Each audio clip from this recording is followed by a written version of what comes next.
Hello everyone, welcome back to my channel. आज हम needle tatting से रिंग बनाना सीखेंगे। और ये जो नीडल है ये पोनी कंपनी की नीडल है। 4 नीडल्स का सेट है, 3, 5, 7 और 8। तो इन सभी नीडल्स पे अलग अलग थ्रेड्स हम पिरो सकते हैं ऑब्वियसली। तो इनके होल्स भी उसी तरीके से छोटे बड़े होंगे, तो उसी हिसाब से थ्रेड का नंबर भी चेंज होगा। तो ये जो सबसे पतली वाली नीडल है ना, इस पे हम 40 नंबर थ्रेड यूज़ करते हैं। 8 नंबर की ये नीडल है, ज्वेलरी के लिए हम इसको इस्तेमाल करते हैं। और उससे बड़ी जो मोटी है जो वो 7 नंबर की है, इस पे 20 नंबर थ्रेड यूज़ करते हैं। और फिर उसके बाद जो मोटी नीडल है वो 5 नंबर की है और 10 नंबर थ्रेड यूज़ करेंगे। और ये जो सबसे मोटी है इस पे आप मोटा थ्रेड यूज़ कर सकते हैं, वूल टाइप का कोई भी। तो ये जो टैटिंग नीडल है ना, इसकी जो टिप ब्लंट होती है, इसकी जो आगे से ये ब्लंट होती है। और इसका होल जो है ये भी छोटा होता है। तो ये इसकी जो थिकनेस है ना, ये होल पे आके भी सेम ही रहती है। जैसे नॉर्मली दूसरी सुइयां जो होती हैं चौड़ी हो जाती हैं पीछे से, तो ये एक साथ रहती है सारी नीडल। तो इसी वजह से इस पे जो स्टिचेस हैं जब हम रिंग वगैरह बनाते हैं तो वो अच्छे आते हैं इस पे। जबकि ये ऑर्डिनरी नीडल देखो, ये आगे से तिखी होती है, काम करने पे भी इस पे रिस्क है। और ये जो पीछे होल साइड से ये चौड़ी हो जाती है। तो इस पे स्टिचेस हम आगे से टाइट लेंगे तो पीछे से फिर ये जो निकालने में स्टिचेस सुई जब हम खींचेंगे तो फिर वो दिक्कत आ जाएगी। तो ये फ़र्क होता है नीडल टैटिंग में और ये ऑर्डिनरी नीडल में। तो 5 नंबर नीडल पे आज मैं आपको काम करके बता रही हूँ। तो इस पे हम 5 नंबर नीडल पे 10 नंबर थ्रेड यूज़ करेंगे। तो इस तरीके से थ्रेडर को इसमें होल में डालेंगे और इस तरीके से हम ये धागा इसमें पिरोएंगे। बिना थ्रेडर के भी थ्रेड कैसे डालना है वो भी मैंने आपको वीडियो दी हुई है, लेकिन आप बिगिनर्स हैं तो आप इस तरीके से थ्रेडर को ज़रूर अपने पास रखें, क्योंकि इनके होल्स जो है बड़े छोटे होते हैं। इस तरीके से हमने थ्रेड डाल लिया। बॉल को हमने लेफ़्ट हैंड साइड पे रखना है।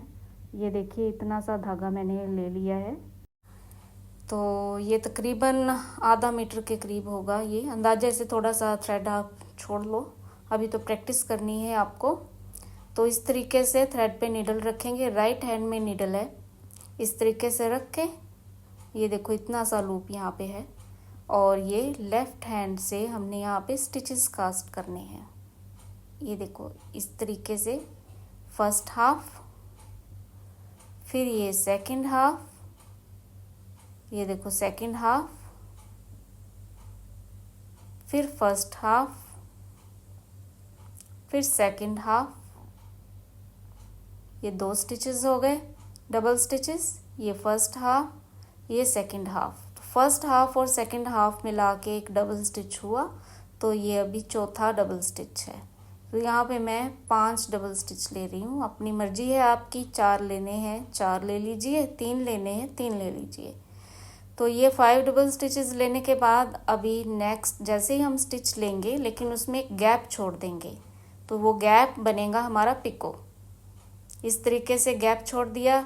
ये सेकंड हाफ जब हम स्टिचेस इकट्ठे करेंगे तो ये एक छोटा सा लूप बन जाएगा। ज्वाइनिंग या डिज़ाइनिंग के लिए ये इसको हम इस्तेमाल करते हैं। तो फिर आगे हमने वैसे ही स्टिचेस कास्ट कर लेने हैं। एक देखिए ये इस तरीके से, दूसरा ऐसे। तो फर्स्ट हाफ, सेकंड हाफ, इसी तरीके से यहाँ पे मैं 3 पिको टोटल लूँगी 5 डबल स्टिचेस के गैप से, यानी कि पूरे 3 पिको होंगे तो 5 5 5 5 इन बिटवीन 3 पिको आएंगे। तो 20 डबल स्टिचेस यहाँ पे मैं ले रही हूँ। फर्स्ट हाफ और सेकंड हाफ मिला के एक डबल स्टिच होगा। देखो इसी तरीके से हमने ये स्टिचेस लेते जाने हैं।